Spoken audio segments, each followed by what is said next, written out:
OPS Dravida Munnetra கழகத்தில் இணைந்தார்.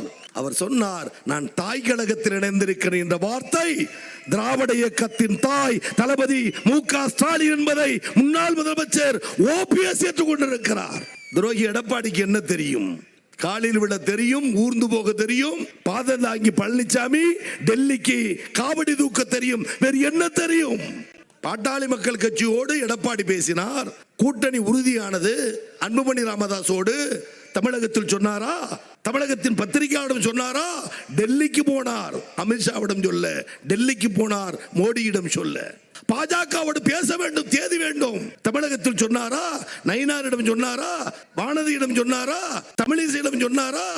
டெல்லிக்கு போனார், பேச்சுவார்த்தை நடத்துவதற்கு தேதி வேண்டும். 2 செய்திகளை பார்த்த நம் தலைவர் அண்ணன் தளபதி சொன்னார், 2026 தேர்தல் தமிழ்நாட்டுக்கும் டெல்லிக்கும் நடக்கிற தேர்தல். டெல்லிக்கு காவடி தூக்கினானே எடப்பாடி, உன்னை மனதில் வைத்து சொன்னார், 2026 தேர்தலில் தமிழகத்தை தமிழ்நாடு ஆள வேண்டுமா டெல்லி ஆள வேண்டுமா என்று ஒற்றை சொல்லில் தமிழகத்தில் இருக்கிற வாக்காளர்களை எழுப்பிவிட்ட வேங்கை எங்கள் அண்ணன் தளபதி. இடர்பாடு, இடைஞ்சல், நிதி தரவில்லை, துரோகம், காட்டி கொடுக்கிற புத்தி, 40க்கு 40 தோற்றதால் ஏற்பட்ட கசப்பு, இவைகளையும் மீறி வஞ்சிக்கிற பாஜகவை பற்றி நம்முடைய தமிழ்நாடு முதலமைச்சர் சொன்னார். தமிழ்நாட்டிற்கு தொடர்ந்து நீங்கள் இன்னும் விளைவிக்கிறீர். பாஜக அரசு, ஒன்றிய அரசு டெல்லி இடர்பாடு எங்களுக்கு செய்யுமேயானால் என்றைக்கும் தமிழ்நாடு அவுட் ஆஃப் கண்ட்ரோல் என்று அறிவித்த தலைவர் எங்கள் அண்ணன் தளபதி.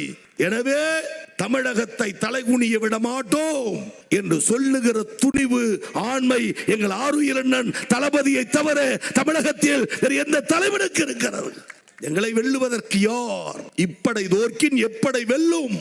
அடையாளம் காட்ட முடியுமா? 40க்கு 40 வென்றோம்.